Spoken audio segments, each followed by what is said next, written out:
Hello മക്കളെ, നമ്മളിന്ന് study ടൈമിൽ എടുക്കുന്നത് 3ാം ക്ലാസ്സിൻ്റെ EVS പരിസര പഠനത്തിൽ 8ാമത്തെ പാഠമാണ് കേട്ടോ. പാഠത്തിൻ്റെ പേരെന്താണ്? വീടും കൂടും. അതിൽ പാർട്ട് 1 ചെയ്തിട്ടുണ്ട്. 141ാമത്തെ പേജ് വരെ എടുത്തിട്ടുണ്ട്. ഇത് 142ാമത്തെ പേജ് മുതലാണ് കേട്ടോ. അപ്പോൾ നമുക്ക് പെട്ടെന്ന് തന്നെ ക്ലാസ്സിലേക്ക് കടക്കാം. പലതരം വീടുകൾ.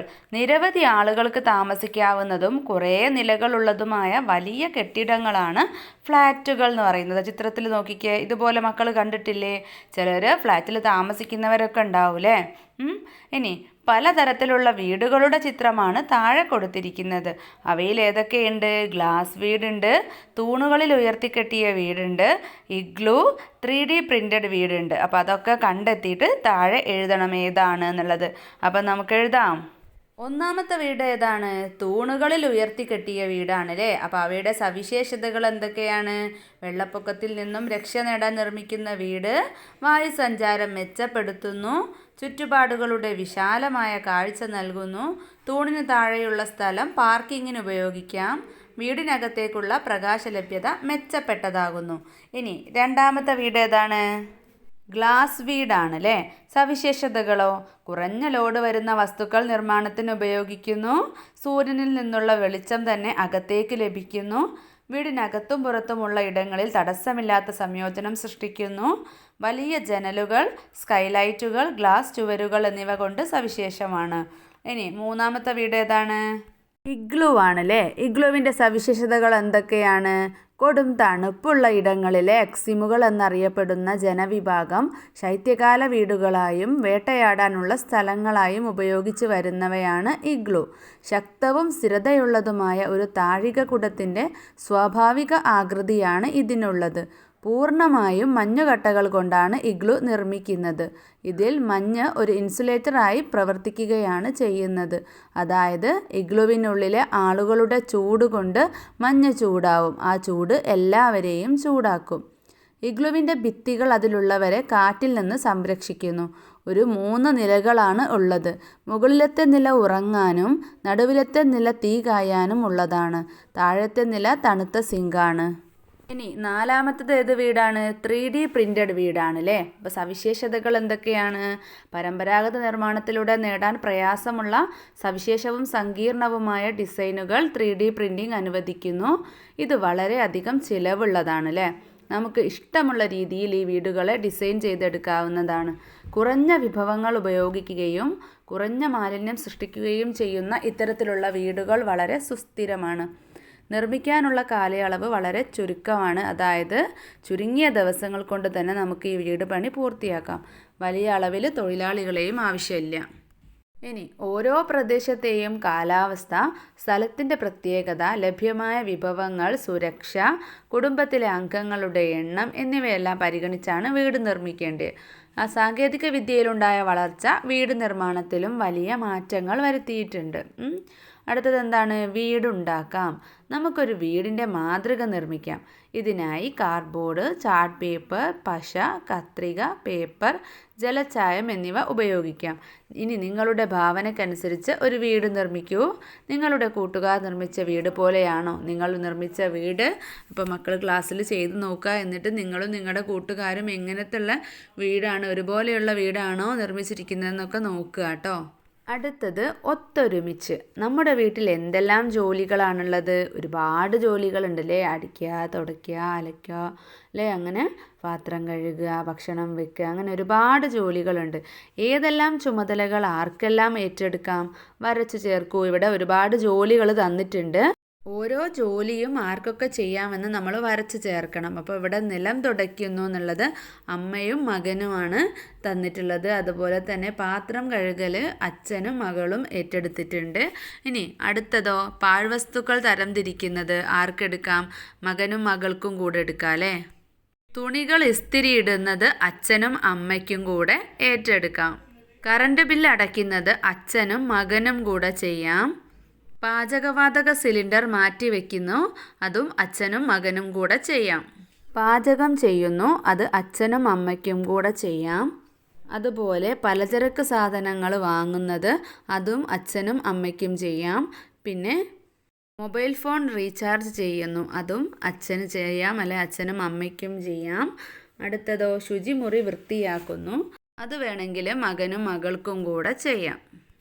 അപ്പം നോക്കിക്കേ, വീട്ടു ജോലികളെല്ലാ അംഗങ്ങളും സഹകരിച്ച് ചെയ്യേണ്ടതല്ലേ? ആണല്ലേ? അങ്ങനെയാണെങ്കിൽ നിങ്ങളുടെ അഭിപ്രായം ക്ലാസ്സിൽ ചർച്ച ചെയ്യാനാണ് പറഞ്ഞിട്ടുള്ളത്. അപ്പോൾ നമുക്ക് എങ്ങനെ ഉത്തരം എഴുതാം? തീർച്ചയായും ഒരു വീട്ടിൽ ഒരുപാട് ജോലികൾ ഉണ്ടായിരിക്കും അല്ലേ? അതെല്ലാം എല്ലാവരും ഒത്തൊരുമിച്ച് ചെയ്യുമ്പോൾ ജോലി ഭാരം ഒരുപാട് കുറയും. കുടുംബാംഗങ്ങൾക്കിടയിൽ സഹകരണവും ഉത്തരവാദിത്ത ബോധവും ഉണ്ടാവും. ഒത്തിരി സമയനഷ്ടം ഒഴിവാക്കാൻ സാധിക്കും. മാത്രമല്ല, കുടുംബാംഗങ്ങൾ തമ്മിൽ ചിലവഴിക്കുന്ന സമയവും ആശയവിനിമയവും വളർത്താൻ ഈ പ്രവൃത്തി ഒരുപാട് സഹായിക്കും. കുട്ടികൾക്കിടയിൽ സ്നേഹം, ഉത്തരവാദിത്തം, സഹകരണം എന്നിവ വളർത്തിയെടുക്കാനും സാധിക്കും. അടുത്തത് പൊതുസ്ഥാപനങ്ങൾ. പൊള്ളുന്ന പനിയാണല്ലോ, എഴുന്നേൽക്കൂ, നമുക്ക് ആശുപത്രിയിൽ പോകാം അല്ലേ? ഒരു കുട്ടിക്ക് നല്ല പനിയുണ്ട്, അപ്പോൾ ആശുപത്രിയിൽ പോകാമെന്ന് പറയുന്നത്. ആശുപത്രി എന്ന സ്ഥാപനം നമുക്ക് നൽകുന്ന സേവനമാണ് രോഗപരിചരണം. അപ്പോൾ ആശുപത്രിയിലല്ലേ നമുക്ക് എന്തെങ്കിലും രോഗം വന്നാൽ നമ്മൾ പോവാം. അപ്പോൾ ആശുപത്രി എന്ന് പറയുന്നത് ഒരു പൊതുസ്ഥാപനമാണ് അല്ലേ? പൂർണ്ണമായോ ഭാഗികമായോ സർക്കാർ ഉടമസ്ഥതയിലുള്ളതും ജനങ്ങൾക്ക് സേവനം നൽകുന്നതുമായ സ്ഥാപനങ്ങളാണ് പൊതുസ്ഥാപനങ്ങൾ. അതായത് ആശുപത്രി, പോലീസ് സ്റ്റേഷനൊക്കെ പോലെയുള്ളവ. നമുക്ക് സേവനം നൽകുന്ന മറ്റേതെല്ലാം പൊതുസ്ഥാപനങ്ങളുണ്ട്? എഴുതി ചേർക്കൂ. ഇപ്പോൾ ഇവിടെ ബാങ്ക് തന്നിട്ടുണ്ട്, സ്കൂള്, പോലീസ് സ്റ്റേഷൻ, പിന്നെ വില്ലേജ് ഓഫീസ്, ലൈബ്രറി, റേഷൻ കട, അങ്കനവാടി, ഹെൽത്ത് സെൻറ്റർ, ഇവയൊക്കെ എഴുതാല്ലേ. ഓരോ സ്ഥാപനത്തിൽ നിന്നും എന്തെല്ലാം സേവനങ്ങളാണ് നമുക്ക് ലഭിക്കുന്നത് ചർച്ച ചെയ്ത് എൻ്റെ പരിസര പഠന പുസ്തകത്തിൽ രേഖപ്പെടുത്തൂ. അപ്പം നിങ്ങളോട് നിങ്ങളുടെ പരിസര പഠനത്തിൻ്റെ പുസ്തകത്തിൽ എഴുതാനാണല്ലേ പറഞ്ഞിട്ടുള്ളത്. അപ്പം നമുക്ക് ഓരോ സ്ഥാപനവും എന്ത് സേവനമാണ് തരുന്നതെന്ന് നോക്കാം. സ്കൂള് വിദ്യാഭ്യാസം, ഉച്ചഭക്ഷണം, യൂണിഫോം, പുസ്തകം. പോലീസ് സ്റ്റേഷനോ ജീവനും സ്വത്തിനും സംരക്ഷണം, ക്രമസമാധാനം പാലിക്കുന്നു. ഹെൽത്ത് സെൻറ്റർ ചികിത്സ, പ്രതിരോധ കുത്തിവയ്പ്പ്, വാർഷിക പരിശോധന, രോഗം തടയാനുള്ള മുൻകരുതലുകളും മരുന്നുകളും. ബാങ്ക് പണം സൂക്ഷിക്കാനും ആവശ്യാനുസരണം പിൻവലിക്കാനുമുള്ള സജ്ജീകരണം, വായ്പാ സൗകര്യങ്ങൾ, വിവിധ ഇൻഷുറൻസുകൾ. അടുത്തത് വില്ലേജ് ഓഫീസ്. നികുതി ശേഖരിക്കുന്നു, സർട്ടിഫിക്കറ്റ് വിതരണം, തെരഞ്ഞെടുപ്പ് നിയന്ത്രണം, സർക്കാർ ഭൂമി സംരക്ഷിക്കുന്നു അല്ലേ? അങ്കനവാടിയോ കുട്ടികൾക്കും ഗർഭിണികൾക്കും ആരോഗ്യകരമായ വിദ്യാഭ്യാസം നൽകുന്നു, പോഷകാഹാരങ്ങൾ വിതരണം ചെയ്യുന്നു, പ്രതിരോധ സേവനങ്ങൾ, ആരോഗ്യ പരിശോധനകൾ. റേഷൻ കട അവശ്യ വസ്തുക്കൾ കുറഞ്ഞ വിലയ്ക്ക് ലഭ്യമാക്കുന്നു, നിയമപരമായ തിരിച്ചറിയൽ രേഖയാണ് റേഷൻ കാർഡ്. അടുത്തത് പോസ്റ്റ് ഓഫീസ്. തപാൽ സേവനങ്ങൾ, സർക്കാർ സേവനങ്ങൾ നടപ്പിലാക്കൽ, ഗവൺമെൻറ് ഫോമുകൾ നൽകുന്നു, ബില്ല് ശേഖരണം, കൊറിയർ സൗകര്യം, സാമ്പത്തിക സേവനങ്ങൾ. ഇവയെല്ലാം പോസ്റ്റ് ഓഫീസിൽ നിന്ന് കിട്ടുന്ന സേവനങ്ങളാണ് കേട്ടോ. അടുത്തത് വിദ്യാലയത്തിനടുത്തുള്ള ഒരു പൊതുസ്ഥാപനം സന്ദർശിക്കൂ. അവിടുത്തെ സേവനങ്ങൾ മനസ്സിലാക്കുന്നതിനായി കൂട്ടുകാരുമായി ചർച്ച ചെയ്ത് ചോദ്യാവലി തയ്യാറാക്കി വേണം സന്ദർശനം നടത്താൻ. ലഭിച്ച വിവരങ്ങൾ റിപ്പോർട്ടാക്കി ക്ലാസ്സിൽ അവതരിപ്പിക്കൂ. അപ്പോൾ ഒരു റിപ്പോർട്ടിൽ നിങ്ങൾക്ക് എന്തൊക്കെ ചോദിക്കാം, എന്തൊക്കെ നിങ്ങൾക്ക് തയ്യാറായിട്ട് വേണം നിങ്ങൾ പോവാൻ, ആ ചോദ്യാവലിയിൽ നിങ്ങൾ എന്തൊക്കെ ഉൾപ്പെടുത്താമെന്ന് ഒരു ചെറിയൊരു ലിസ്റ്റ് നമുക്ക് എഴുതാം. അപ്പോൾ ഏത് സ്ഥാപനമാണോ നിങ്ങൾ സന്ദർശിക്കുന്നത് അതിനനുസരിച്ചുള്ള ചോദ്യങ്ങളാണ് കേട്ടോ ഉണ്ടാക്കേണ്ടത്. അപ്പോൾ നമുക്ക് സ്ഥാപനത്തിൻ്റെ പേര്, സ്ഥാപനം നൽകുന്ന സേവനങ്ങൾ എന്തെല്ലാം, ആർക്കെല്ലാം സേവനങ്ങൾ നൽകുന്നു, ആരുടെയെല്ലാം സേവനങ്ങളാണ് ഇവിടെയുള്ളത്, സ്ഥാപനത്തിൻ്റെ നടത്തിപ്പിന് മറ്റ് വ്യക്തികൾ അല്ലെങ്കിൽ മറ്റ് സ്ഥാപനങ്ങൾ എന്നിവയുടെ സഹായം ലഭ്യമാകാറുണ്ടോ, സമൂഹത്തിന് എന്തുയർച്ചയാണ് ഈ പൊതുസ്ഥാപനം മൂലം ലഭ്യമായിട്ടുള്ളത്. ഇതുപോലെ നിങ്ങൾക്ക് ചോദ്യങ്ങൾ ഉണ്ടാക്കാം. ചോദ്യങ്ങൾ ഉണ്ടാക്കുമ്പോൾ നിങ്ങൾ ഏത് പൊതുസ്ഥാപനമാണോ സന്ദർശിക്കുന്നത് അതിനനുസരിച്ചിട്ട് ചോദ്യങ്ങൾ കൂടുതൽ തയ്യാറാക്കുക കേട്ടോ. അടുത്തത് വീടില്ലാത്തവർ, വീട് നഷ്ടപ്പെട്ടവർ. പ്രളയത്തിൽ വീട് നഷ്ടപ്പെട്ട 228 കുടുംബങ്ങൾക്ക് പുതിയ വീടുകൾ സമ്മാനിക്കും. വീടില്ലാത്തവർക്ക് പ്രതീക്ഷയായി സർക്കാരിൻ്റെ പുതിയ പദ്ധതി. എല്ലാവർക്കും വീട് എന്ന സ്വപ്നം സാക്ഷാത്കരിക്കുന്നതിനായി വിവിധ സർക്കാർ പദ്ധതികളും സമൂഹ കൂട്ടായ്മകളും പ്രവർത്തിക്കുന്നുണ്ട്. അങ്ങനെയെങ്കിൽ വീട് നഷ്ടപ്പെടുന്ന സാഹചര്യങ്ങൾ എന്തെല്ലാം ആയിരിക്കും? ജപ്തിയിലേക്ക് നയിക്കുന്ന പണയത്തിന് പണമടയ്ക്കാനുള്ള കഴിവില്ലായ്മ, വലിയ സാമ്പത്തിക മാന്ദ്യം, തൊഴിൽ നഷ്ടം, ഉയർന്ന കടം, പ്രകൃതി ദുരന്തങ്ങൾ, കാര്യമായ നാശനഷ്ടങ്ങൾ, വസ്തുതർക്കങ്ങൾ പോലെയുള്ള നിയമപരമായ പ്രശ്നങ്ങൾ, അല്ലെങ്കിൽ സ്ഥലംമാറ്റ ആവശ്യകതകൾ കാരണം സ്വമേധയാ വിൽക്കൽ തുടങ്ങിയ സാമ്പത്തിക ബുദ്ധിമുട്ടുകൾ തുടങ്ങിയവയാണ് വീട് നഷ്ടപ്പെടുന്ന വിവിധ സാഹചര്യങ്ങൾ. ഇനി വീട് നഷ്ടപ്പെട്ടവരെ ആരാണ് സംരക്ഷിക്കേണ്ടത്? വീട് നഷ്ടപ്പെട്ടവരെ സംരക്ഷിക്കുന്നതിനുള്ള പ്രാഥമിക ഉത്തരവാദിത്വം എല്ലാ തലങ്ങളിലുമുള്ള ഗവൺമെൻറ്റിൽ നിക്ഷിപ്തമാണ്. അത് പാർപ്പിടങ്ങൾ, ഭവന സഹായം, ആരോഗ്യ പരിരക്ഷയിലേക്കുള്ള പ്രവേശനം തുടങ്ങിയ ആവശ്യമായ സേവനങ്ങൾ നൽകുകയും ഭവനരഹിതരുടെ മൂലകാരണങ്ങൾ പരിഹരിക്കുന്നതിനുള്ള നയങ്ങൾ നടപ്പിലാക്കുകയും വേണം. ഇനി വയോജനങ്ങളുടെ നോക്കാം. പ്രായമായവർക്കുള്ള സൗഹൃദ വിനോദസഞ്ചാര കേന്ദ്രങ്ങളും പാർക്ക് പോലുള്ള പൊതു സംവിധാനങ്ങളും നിലവിലുണ്ട്. പ്രായമായ വീട്ടിലെ അംഗങ്ങളെ ഒറ്റപ്പെടലിൽ നിന്ന് അകറ്റി നിർത്താൻ സാമൂഹ്യക്ഷേമ വകുപ്പ് ആരംഭിച്ച ഒരു പദ്ധതിയാണ് പകൽ വീട്. ഇനി നമുക്ക് വിലയിരുത്താൻ പ്രവർത്തനങ്ങൾ നോക്കാം. ഒന്നാമത്തത് എന്താണ്? വീട് പണിയുമായി ബന്ധപ്പെട്ട പ്രധാന ജോലികൾ താഴെ കൊടുത്തിരിക്കുന്നു. ഓരോ ഘട്ടത്തിലും ആവശ്യമായ സാമഗ്രികൾ കണ്ടെത്തി എഴുതൂ. ഇവിടെ ജോലി തന്നിട്ടുണ്ട്, അതിന് നേരെ ആവശ്യമായ സാമഗ്രികൾ എഴുതണം. അപ്പോൾ ഞാൻ ബോക്സിലല്ലാതെ എഴുതുന്നുണ്ട്, മക്കൾ നോട്ട് പുസ്തകത്തിലേക്കോ ടെക്സ്റ്റിലേക്കോ എഴുതുക കേട്ടോ. ഒന്നാമത്തേത് തറകെട്ടൽ. ആവശ്യമായ സാധനങ്ങൾ സിമൻറ്റ്, വെള്ളം, മണൽ, ചരൽക്കല്ല്, കരിങ്കൽ കട്ടകൾ, ഇഷ്ടിക, മരത്തടി, പൊടിച്ച കല്ല്, സ്റ്റീൽ കമ്പികൾ. ഇനി അടുത്ത ജോലി മരപ്പണി. മരപ്പണിക്ക് ആവശ്യമായ സാമഗ്രികൾ എന്തൊക്കെയാ? മരം, ഈർച്ചവാൾ, ചുറ്റിക, ഉളി, ക്ലാമ്പുകൾ, പ്ലെയറുകൾ, സ്ക്രൂ ഡ്രൈവർ. അടുത്തത് ഭിത്തി നിർമ്മാണമാണ്. ഭിത്തി നിർമ്മാണത്തിൽ പല വീടിനും പല ഭിത്തികളായിരിക്കും അല്ലേ. ഇപ്പോൾ സിമൻറ്റ്, വെള്ളം, മണൽ, പാറപ്പൊടി, ഇഷ്ടിക, മൺകട്ടകൾ കൊണ്ടുള്ള ഭിത്തി ഉണ്ടാവും. ചെളിമണ്ണ് കൊണ്ട്, ചെങ്കല്ല് കൊണ്ട്, ഉരുളൻ കല്ലുകൾ കൊണ്ട്, മരം, ചില്ല് കൊണ്ടുള്ള ഭിത്തി നമ്മൾ നേരത്തെ പാഠത്തിൽ പഠിച്ചു. പിന്നെ മുള, സിമൻറ്റ്, കട്ടകൾ. ഇനി തേപ്പ് പണിക്ക് എന്തെല്ലാം സാധനങ്ങളാണ് ആവശ്യമായിട്ടുള്ളത്? സിമൻറ്റ്, വെള്ളം, മണൽ, ചുണ്ണാമ്പ്, കുമ്മായക്കരണ്ടി, ബ്രഷ്, പരത്താനുള്ള കരണ്ടി, കുമ്മായക്കത്തി. ഇനി രണ്ടാമത്തെ ചോദ്യം, വിവിധ ജീവികളുടെ കൂടുകൾ നിരീക്ഷിച്ച് കൂടുണ്ടാക്കുന്നതിലെയും ഉപയോഗിക്കുന്നതിലെയും സവിശേഷതകൾ കണ്ടെത്തി എഴുതൂ.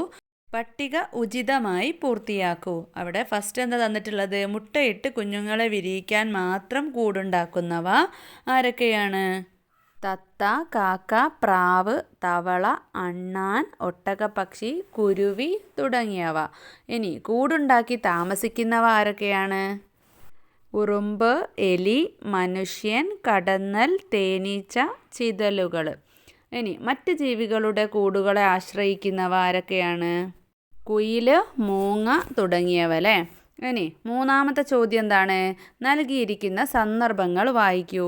മീരയും കൂട്ടുകാരും ടീച്ചർക്കൊപ്പം കളിച്ചു പഠിക്കുന്നു. പിന്നെ രണ്ടാമത്തേത് അച്ഛൻ അരിയും ഗോതമ്പും മണ്ണെണ്ണയും വാങ്ങുന്നു. മൂന്നാമത്തേതോ അമ്മ മുത്തശ്ശനെ കണ്ണു പരിശോധനയ്ക്ക് കൊണ്ടുപോകുന്നു. നാലാമത്തേത് മുത്തശ്ശി പെൻഷൻ വാങ്ങുന്നു. അഞ്ചാമത്തേത് വീട്ടിലെ പ്ലാസ്റ്റിക് മാലിന്യങ്ങൾ ശേഖരിച്ചു കൊണ്ടുപോകുന്നു. ഇനി താഴെ എന്താണ് നമുക്ക് ചെയ്യേണ്ട പ്രവർത്തനം നോക്കാല്ലേ. അപ്പോൾ ഇവിടെ ഏതൊക്കെ പൊതുസ്ഥാപനങ്ങളുടെ സേവനങ്ങളാകും മീരയ്ക്കും വീട്ടുകാർക്കും ലഭിച്ചിട്ടുണ്ടാവുക എഴുതി ചേർക്കൂ. അപ്പോൾ കുറച്ച് സേവനങ്ങൾ പറഞ്ഞിട്ടുണ്ട് അല്ലേ. അപ്പോൾ ഏതാണ് ആ പൊതുസ്ഥാപനം എന്നാണ് നമ്മൾ എഴുതേണ്ടത്. വിദ്യാലയം, മീരയും കൂട്ടുകാരും ടീച്ചർക്കൊപ്പം കളിച്ചു പഠിക്കുന്നു. റേഷൻ കട, അച്ഛൻ അരിയും ഗോതമ്പും മണ്ണെണ്ണയും വാങ്ങുന്നു. ആശുപത്രി, അമ്മ മുത്തശ്ശനെ കണ്ണു പരിശോധനയ്ക്ക് കൊണ്ടുപോകുന്നു. ബാങ്ക്, മുത്തശ്ശി പെൻഷൻ വാങ്ങുന്നു. പഞ്ചായത്ത്, വീട്ടിലെ പ്ലാസ്റ്റിക് മാലിന്യങ്ങൾ ശേഖരിച്ചു കൊണ്ടുപോകുന്നു. അപ്പോൾ ഇത് നിങ്ങൾ ആ ഒരു പട്ടികയിലാക്കിയിട്ട് എഴുതുക കേട്ടോ. ഇനി തുടർ പ്രവർത്തനങ്ങൾ നോക്കാം. ഒന്നാമത്തേത് ചിത്രത്തിലെ പക്ഷിയുടെയും തേനീച്ചയുടെയും കൂടുകൾ ഒരുപോലെയാണോ? വലിയ കൂട്ടങ്ങളായി താമസിക്കുന്നതും അല്ലാത്തതുമായ ജീവികളെ കണ്ടെത്തി തരംതിരിച്ച് എഴുതൂ. ഇപ്പോൾ പക്ഷീൻ്റെതും തേനീച്ചേൻ്റെയും കൂട് ഒരുപോലെ അല്ലല്ലേ. ഇപ്പോൾ പക്ഷി എന്താ പറയുന്നത്? ഞാൻ മുട്ടയിടാൻ കൂടൊരുക്കുന്നത് ഈ മരപ്പൊത്തിലാണ്. അപ്പോൾ തേനീച്ച പറയാണ് ഞങ്ങൾ കൂട്ടമായാണ് താമസിക്കുന്നത്, ഇതാണ് ഞങ്ങളുടെ കൂട്. അപ്പോൾ ഇവിടെ കൂട്ടമായി താമസിക്കുന്നവയും അല്ലാത്തവയും എഴുതിയിട്ടുണ്ട്. അപ്പോൾ കൂട്ടമായി താമസിക്കുന്നവ ഏതൊക്കെയാ? തേനീച്ച, ഉറുമ്പ്, ചിതൽ, കടന്നൽ, ആന, സിംഹം, താറാവ്, മാൻ, മത്സ്യം, സീബ്ര, ഒട്ടകം, ജിറാഫ്, ആട് തുടങ്ങിയവ. ഇനി കൂട്ടമായി താമസിക്കാത്തവയോ? പാമ്പ്, പല്ലി, ആമ, പച്ചത്തുള്ളൻ, വണ്ട്, പുലി, കടുവ, ധ്രുവക്കരടി, പരുന്ത്, മരം കൊത്തി, എട്ടുകാലി, കഴുകൻ. ഇനി ലാസ്റ്റ് ചോദ്യം എന്താണ്? നിങ്ങൾ ചിലന്തി വലകൾ കണ്ടിട്ടില്ലേ? കണ്ടിക്കുന്നില്ലേ? ചിത്രത്തിലെ വലകളിലെ വ്യത്യാസങ്ങൾ നോക്കൂ. നിങ്ങളുടെ ചുറ്റുപാടും നിരീക്ഷിക്കൂ. ഓരോ തലം ചിലന്തി വലകളുടെയും പ്രത്യേകതകൾ രേഖപ്പെടുത്തൂ. ഒന്നാമത്തേത് ഒരു ഷീറ്റ് പോലെയുള്ള വലയാണല്ലേ. അപ്പം അതിൻ്റെ പ്രത്യേകതകൾ എന്തൊക്കെയാണ്? സാധാരണയായി പരന്നതും തിരശ്ചീനമായി സ്ഥിതി ചെയ്യുന്നതുമായ വലകൾ. പ്രാണികൾ അതിൻ്റെ ഒട്ടിപ്പിടിച്ച പ്രതലത്തിൽ വീഴുമ്പോൾ അവയെ തടഞ്ഞുകൊണ്ട് അവയെ പിടിക്കാനുള്ള ഒരു കെണിയായിട്ട് പ്രവർത്തിക്കുന്നു. ചിലന്തി സാധാരണയായി ഷീറ്റിനടിയിൽ ഇര ഇറങ്ങുമ്പോൾ പതിയിരുന്ന് ആക്രമിക്കാൻ കാത്തിരിക്കുന്നു. രണ്ടാമത്തേത് സ്പൈറൽ വല, സ്പൈറൽ വെബ്. പ്രത്യേകതകളോ? അഴികൾ പോലെയുള്ള ഭാഗങ്ങളുള്ള വലിയ വൃത്താകൃതിയിലുള്ള വലകളാണ്. കാടുകളിലും പൂന്തോട്ടങ്ങളിലുമാണ് കൂടുതലായും കാണപ്പെടുന്നത്. കാഴ്ചയിൽ കരുത്തും ചക്രം പോലെയും. പിന്നെയോ ചിലന്തി അതിൻ്റെ വല നെയ്ത ശേഷം ഒരു ഇര കുടുങ്ങുന്നതിനായിട്ട് വലയിലോ സമീപത്തോ കാത്തിരിക്കുന്നു. മൂന്നാമത്തെ ചിലന്തി വലയുടെ പ്രത്യേകത എന്താണ്? ഇത് ഇര പിടിക്കാൻ ഒരു കെണിയായി സേവിക്കുന്നു. ഇവയുടെ വലിപ്പം വലിയ പ്രാണികളെ പിടിക്കാൻ അനുവദിക്കുകയും കൂടുതൽ ചെറിയ പ്രാണികളെ പിടിക്കാൻ വിശാലമായ പ്രദേശം നൽകുകയും ചെയ്യുന്നു. ഇത്തരം വലകൾ കൂടുതൽ കാര്യക്ഷമമായ വേട്ടയാടൽ ഉപകരണമായി പ്രവർത്തിക്കുന്നു. ഇനി നാലാമത്തേത് എന്താണ്? അപ്പം നാലാമത്തെ ചിലന്തി വലൻ്റെ പ്രത്യേകത എന്തൊക്കെയാണ്? ഒരു അറ്റത്ത് ഫണലാകൃതിയിലുള്ളതും പരന്നതും ഷീറ്റ് പോലെയുള്ളതുമായ ഒരു വല സൃഷ്ടിച്ച് ഇരയെ പിടിക്കാനുള്ള ഒരു കെണിയായി പ്രവർത്തിക്കുന്നു.